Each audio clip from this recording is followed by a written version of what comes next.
시작.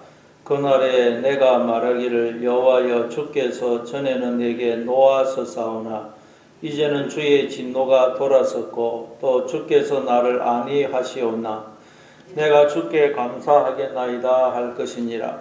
보라, 하나님은 나의 구원이시라. 내가 신뢰하고 두려움이 없으리니 주 여호와는 나의 힘이시며 나의 노리시며 나의 구원이심이라. 그러므로 너희가 기쁨으로 구원의 우물들에서 물을 기르리로다. 그날에 너희가 또 말하기를 여호와께 감사하라. 그의 이름을 부르며 그의 행하심을 만국 중에 선포하며 그의 이름이 높다 하라. 여호와를 찬송할 것은 극히 아름다운 일을 하셨음이니 이를 온 땅이 알게 할지어다. 시온의 주민아 소리 높여 부르라. 이스라엘의 거룩하신 이가 너희 중에서 크심이니라 할 것이니라. 아멘. 예, 이사야서 12장은 하나님을 찬송하는 내용입니다. 예, 무엇 때문에 하나님을 찬송할까요? 예, 우리는 무엇 때문에 하나님을 찬송합니까? 예, 그러면 이 지금 이사야 선지자는, 즉 하나님의 백성들은 무엇 때문에 하나님을 찬송하는 것인지 살펴보겠습니다. 1절에 보니까 그날에 내가 말하기를 여호와여 주께서 전에는 내게 노하셨사오나 이제는 주의 진노가 돌아섰고 또 주께서 나를 안위하시오니 내가 주께 감사하겠나이다 할 것이니라. 그날에 성경에 나오는 모든 날은 여호와의 날을 말합니다. 여호와의 날, 성령이 나에게 임하는 날. 그래서 내가 하나님이 어떤 분이신지 또 하나님의 마음이 어떤지를 알아서 이제 하나님과 나 사이에 원수된 것이 사라지고 하나님과 내가 온전히 하나가 된 날, 하나님과 화해하게 된 날, 그날입니다. 자, 그날이 되니까 네가 말하기를, 즉 우리가 무슨 말을 하게 되느냐, 여호와의 날이 임하면 우리가 다 이런 말을 한다는 것입니다. 여호와여 주께서 전에는 내게 노하셨사오나 이제는 주의 진노가 돌아섰고 또 주께서 나를 안위하시오니. 그래서 하나님께 감사하고 하나님을 찬송한다는 것입니다. 전에는 하나님이 나한테 노하셨어요. 여러분, 창조주 하나님이 나한테 진노하시면 우리는 어떻게 되겠습니까? 죽을 수밖에 없습니다. 반면에 하나님이 나를 안위하시며 나와 함께 하시면서 나를 위하시고 나를 위로해 주신다면 우리는 아무것도 두려워하거나 염려할 것이 없을 것입니다. 그런데 성령이 임하니까, 그 날이 되니까 하나님의 진노가 사라지고 하나님이 나를 안위하시더라는 것입니다. 그러니까 여러분, 알고 봤더니 하나님의 그 진노는 나한테 한 것이 아니고 내 속에 몰래 들어와서 나를 속에서 사망으로 끌고 가는 죄, 마귀 사탄, 나한테 붙어가지고 나를 속에서 나에게서 단물을 빨아먹고 있는 그 죄, 마귀 사탄에 대해서 하나님이 진노하셨더라는 것입니다.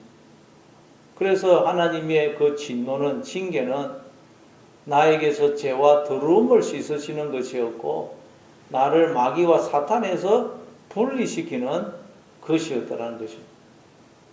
그래서 알고 봤더니 하나님의 그 크신 진노는 나를 향한 하나님의 크신 사랑이었다는 사랑. 아, 이 진노가 나한테 그동안 주어졌던 그 진노, 그 고난, 어려움, 징계가 하나님의 사랑이었다는 것이죠. 사랑. 이걸 깨닫게 되니까 감사하게 되는 것입니다. 그래서 이제는 주의 진노가 돌아섰다는, 알고 봤더니 하나님의 진노가 하나님의 사랑이더라는 것입니다. 그리고 또 주께서 나를 안위하시오니, 하나님이 나를 안위하시더라는 거예요. 여러분, 우리는 인생을 살다 보면 나에게 안위가, 위로자가 필요하다는 걸 깨닫게 됩니다. 왜냐하면 우리는 인생 이 강약길을 한 번도 안 가본 미지의 길을 혼자 걸어가거든요. 그래서 나에게는 안위가 필요하구나 하는 것을 깨닫습니다. 그래서 우리는 엉뚱한 걸 우리의 위로로 삼죠. 나의 위로로 삼습니다. 그러나 그건 지나보면 나의 위로가 안위가 되지 않는다는 걸 깨달아요. 그런데 하나님이 나의 안위가 되시는, 하나님이 나의 안위. 고린도후서 1장 3절에 보니까 찬송하리로다. 그는 우리 주 예수 그리스도의 하나님이시요 자비의 아버지시요 모든 위로의 하나님이시며, 하나님은 자비의 아버지시고 모든 위로의 하나님이다. 하나님은 자비의 아버지, 늘 우리에게 자비와 긍휼을 베푸시는 분이고 우리를 위로하시는, 모든 위로의 하나님, 어떤 상황에서도 우리를 위로하시는 분, 내 편이 돼 있어서 나를 위하시고 위로하시는 하나님이시라는 것입니다. 그런데 우리는 엉뚱한 것에 위로를 얻으려고 그러죠. 엉뚱한 것에서 위로를 얻으려고. 돈이 많으면 거기서 위로를 얻고, 엉뚱한 것에서 위로를 얻습니다. 그런데 그건 우리의 진정한 위로가 못 됩니다. 그래서 하나님은 하나님 외에 다른 것은 우리에게 진정한 위로가 되지 못한다는 걸 깨닫게 하려고 하나님이 때로는 고난을 허락하시는 것입니다. 사도 바울도 마찬가지입니다. 그래서 뒤에 보면 고린도후서 1장 8절에 보니까 형제들아 우리가 아시아에서 당한 환난을 너희가 모르기를 원하지 아니하노니 힘에 겹도록 심한 고난을 당하여 살 소망까지 끊어지고 우리는 우리 자신이 사형 선고를 받은 줄 알았으니 이는 우리로 자기를 의지하지 말고 오직 죽은 자를 다시 살리시는 하나님만 의지하게 하려 하심이라. 모든 소망이 끊어지는 그런 절망적인 상황에 처했다는 사도 바울이. 야, 사형 선고 이제 이렇게 죽는구나, 이렇게 생각했다는 거죠. 왜 하나님이 그런 상황에 처하게 했습니까? 하나님 외에는 그 어떤 것도 나에게 위로가 되지 못하고 힘이 되지 못한다는 걸 깨닫게 해서 하나님만 의지하게 하려고. 그래서 사도 바울이 그 상황에서 하나님을 의지했더니 어떻게 했다 그러십니까? 뒤에 10절에 보니까 그가 이같이 큰 사망에서 우리를 건지셨고 또 건지실 것이며 이후에도 건지시기를 그에게 바라노라. 큰 사망, 그러니까 아무 소망이 없는 절망적인 상황에서 하나님이 나를 건지셨고 건지실 것이고 이후에도 건지실 것임을 나는 믿는다는 거죠. 하나님만이 나의 안위자가 위로자가 되시더라. 언제나 나와 함께 하시면서 내 편이 되시고 나를 위로하시는 분이더라는 것입니다. 그래서 이 성경의 이 지금 성도가 하나님께 감사하는 것입니다. 하나님만이 나의 위로자가 되시구나. 그리고 또 2절에 보니까 보라 하나님은 나의 구원이시라. 내가 신뢰하고 두려움이 없으리니 주 여호와는 나의 힘이시며 나의 노래시며 나의 구원이심이라. 더 나아가서 이제 이 시인은 뭐라 그럽니까? 하나님은 나의 구원이시다. 구원. 여러분, 하나님이 나의 구원이시라는 말은 무슨 뜻일까요? 하나님이 나의 존재와 내 인생의 모든 문제에 대한 해답이 되신다는 말. 하나님이 구원이시라는 말은 내 존재, 내 인생의 모든 문제에 대한 해답이 되신다는 것. 그래서 어떤 문제만 있으면 우리는 우리의 구원이신 하나님을 찾아야 됩니다. 하나님을 붙들어야 됩니다. 내 존재와 인생의 모든 문제에 대한 해답이 바로 하나님이 되신다는 것입니다. 그래서 내가 신뢰하고 두려움이 없으리니, 하나님을 신뢰하면 두려움이 없다는 것입니다. 근데 그러니까 우리에게 두려움이 있다는 말은 우리가 하나님을 신뢰하지 않고 있다는 거예요. 우리는 자꾸 엉뚱한 것을 신뢰합니다. 엉뚱한 것을 나의 구원으로 삼습니다.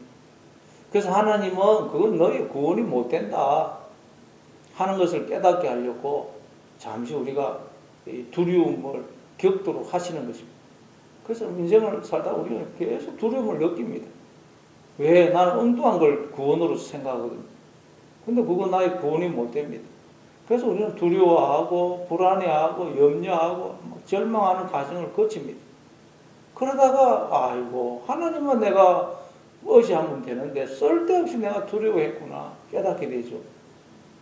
그래서 하나님 그 과정을 걷게 하는 것이죠.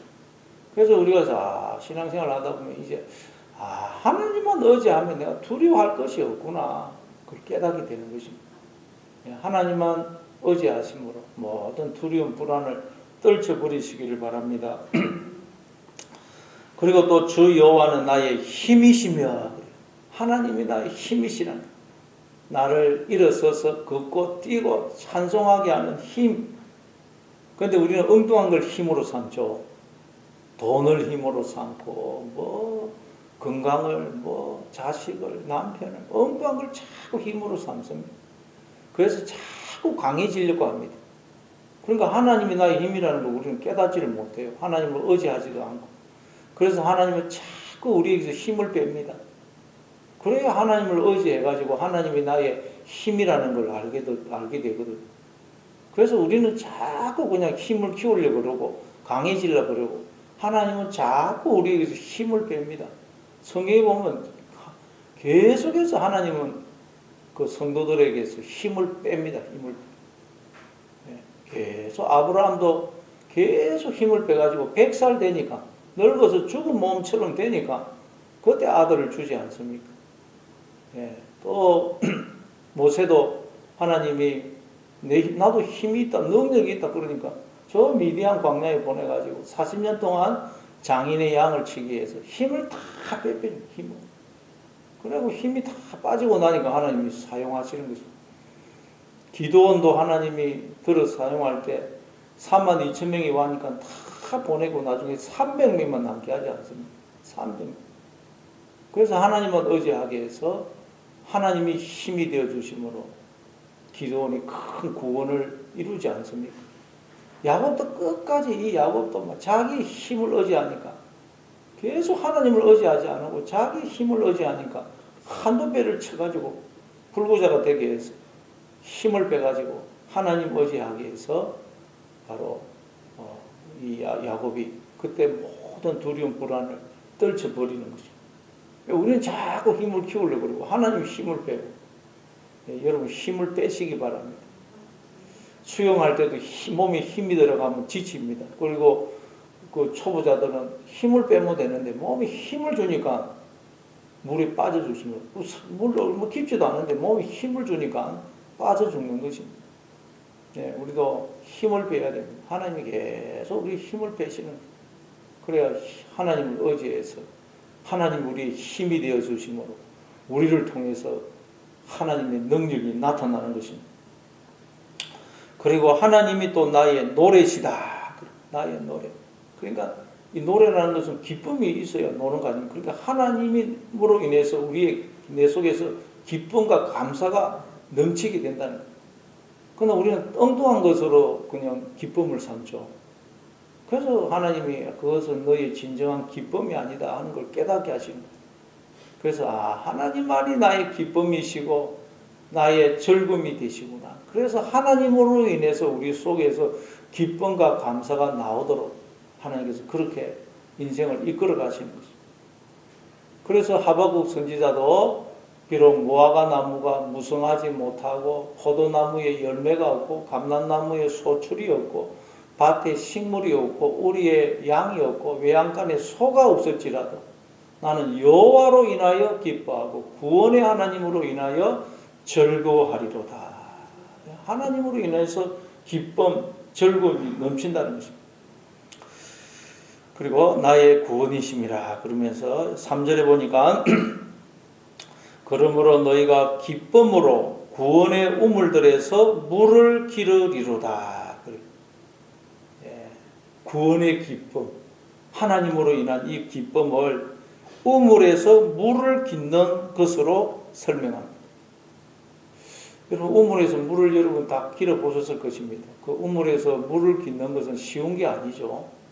그 두레박에다가 줄을 매달아 가지고 깊이 우물을 깊이 내려 가지고 끌어올려야 됩니다. 근데 그 잘 못하는 사람은 막 올리다가 막 이 두레박이 우물 벽에다가 부딪혀 가지고 올려보면 물이 별로 없어요. 다 엎드리죠. 조심조심해서 올려야 됩니다. 바로 우리가 이 구원의 기쁨, 하나님으로 인한 이 기쁨, 감사, 이것은 우물에서 물을 깃듯이 그렇게 조심해서 길어 올려야 된다는 것입니다. 왜 우리에게 기쁨이 없고 감사가 없습니까? 구원의 기쁨을 길어 올리지 않아서 그렇다는 거죠. 가만히 있는데 여러분 기쁨이 감사가 주어지는 것이 아니라는 거죠. 우리에게 이 구원의 기쁨, 감사, 이것은 계속 길어 올려야 됩니다. 길어 올려야 됩니다. 환경은 여전하고 어려움은 여전합니다. 문제는 여전히 있지만 이 믿음의 두레박을 우리가 깊이 내려서 올리면 구원의 기쁨이 넘친다는 것입니다. 그 더운 여름에 여러분 그 우물에서 물 길어 올라가지고 마시면 얼마나 시원합니까? 살 것 같습니다. 마찬가지로 우리는 계속 여러분 이 구원의 기쁨, 감사, 즐거움을 믿음의 두레박을 내려서 자꾸 길어 올려야 돼요. 그리고 이 새벽마다 나와서 말씀을 읽고 듣고 기도하는 이유도 지금 구원의 기쁨을 길어 올리는 거죠. 길어. 가만히 있으면 여러분 목이 말라 죽습니다. 길어 올려야 돼요. 길어. 날마다 여러분 믿음의 두레박을 내리셔서 이 구원의 기쁨을 길어 올리시는 여러분 되시기를 바랍니다. 그리고 4절에 보니까 그날에 너희가 또 말하기를 여호와께 감사하라. 그의 이름을 부르며 그의 행하심을 만국 중에 선포하며 그의 이름이 높다 하라. 또 여호와께 감사하며 그의 이름을 부르라. 그의 이름을. 우리는 무엇의 이름을 부릅니까? 내가 믿고 의지하는 것, 내가 사랑하고 추구하는 그것의 이름을 부르죠. 그래서 요즘 사람들 늘 입에서 돈 이야기만 합니다. 돈이 최고거든요.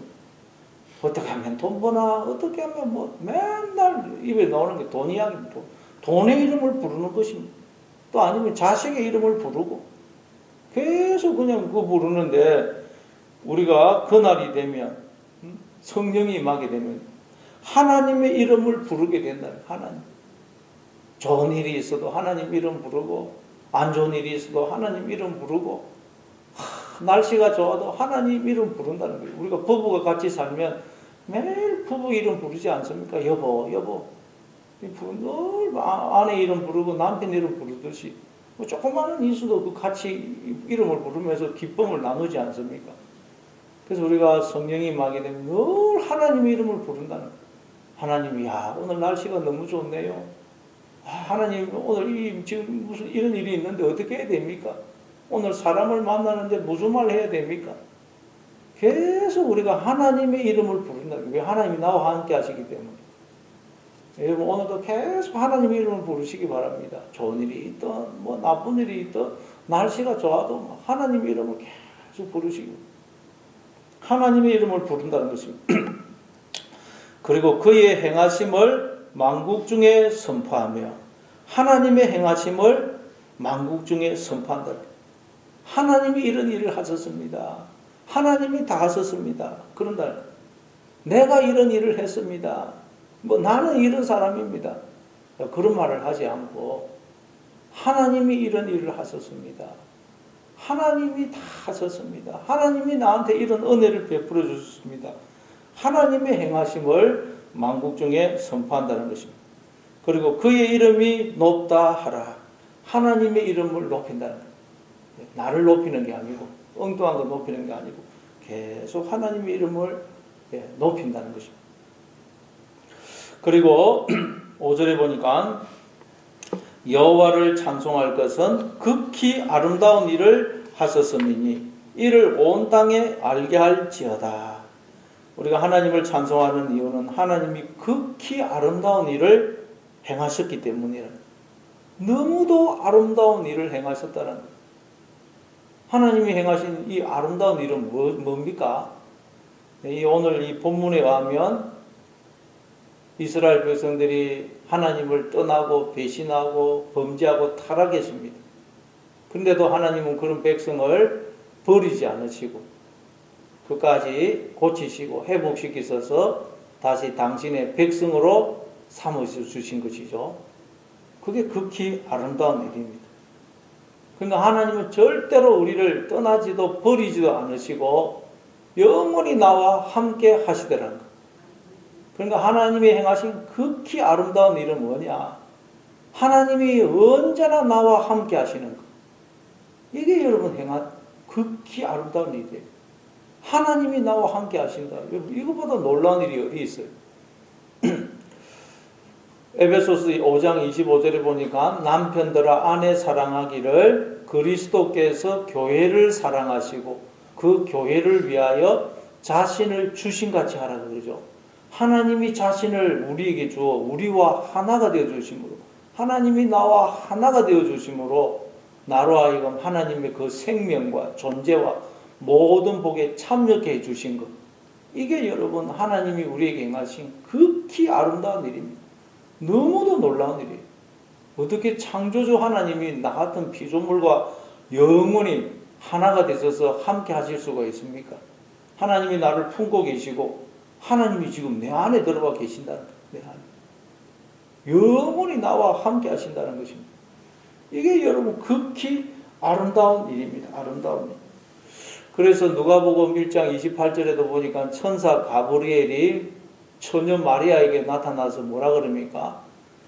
은혜를 받은 자여 평안할지어다. 주께서 너와 함께 하시도다. 은혜를 받았다는 거예요. 모든 인간은 은혜를 받았다는 거예요. 그 은혜가 뭐냐? 하나님이 나와 함께 하시는 거예요. 하나님이 함께 해주심으로 모든 인간들이 하나님의 생명과 존재와 복에 참여하고 있는 것입니다. 이게 여러분 하나님이 행하신 극히 아름다운 일입니다. 모든 인간들에게 하나님이 함께 하십니다. 모든 인간들이 은혜를 입은 것입니다. 그래서 또 보라 처녀가 잉태하여 아들을 낳을 것이요 그 이름을 임마누엘이라 하리라 하셨으니 이를 번역한즉 하나님이 우리와 함께 계시다 함이라. 하나님이 나와 함께 하신다. 그래서 내가 지금 하나님의 그 생명과 존재와 복에 참여하고 있다는 거예요. 하나님이 영원히 나와 함께 하십니다. 그래서 우리도 이걸 전해야 된다는 거예요. 은혜를 받은 자여 평안하십시오. 하나님이 당신과 함께 하십니다. 이걸 전 세상 사람 아무도 모릅니다. 이걸 여러분. 하나님이 우리에게 천사를 보내서 알려주신 거죠. 은혜를 받은 자여 평안하십시오. 하나님이 당신과 함께 하십니다. 이게 여러분 하나님이 행하신 극히 아름다운 일이에요. 이를 온 땅에 알게 할지어다. 이거 알려줘야 됩니다. 하나님이 자기와 함께 하는데도 사람들은 모르고 있거든. 그래서 절망하고 낙심하고 막 그러고 있어요. 이 사실을 우리는 알려줘야 됩니다. 은혜를 받은 자여 평안하십시오. 하나님이 당신과 함께 하십니다. 이걸 알려줘야 돼요. 6절에 보니까 시온의 주민아 소리 높여 부르라. 이스라엘의 거룩하신 이가 너희 중에서 크심이니라 할 것이다. 소리 높여서 부르라는 거예요. 기뻐하고 감사하고 찬송하고 이 소식을 전해주라는 것입니다. 왜냐하면 이스라엘의 거룩하신 이가 너희 중에서 크심이니라. 거룩하시고 크신 하나님이 우리 가운데 있다는 거예요. 우리와 함께 하신다는 거예요. 그러니까 결국 우리가 하나님께서 우리로 인생을 통해서 알게 하시는 것이 뭡니까? 하나님이 나와 함께 하신다. 하나님이 나와 함께 하신다. 이걸 알게, 야, 하나님이 나와 함께 하시면 우리가 걱정할 게 뭐가 있겠어요? 오늘도 여러분 하나님이 나와 함께 하신다. 이 사실을 기억하셔서 오늘도 늘 하나님의 이름을 부르시고 하나님을 의지하심으로 오늘도 일어나서 걷고 뛰고 찬송하고 또 하나님으로 인해서 기쁨과 감사가 넘치는 그런 하루가 되시기를 바랍니다.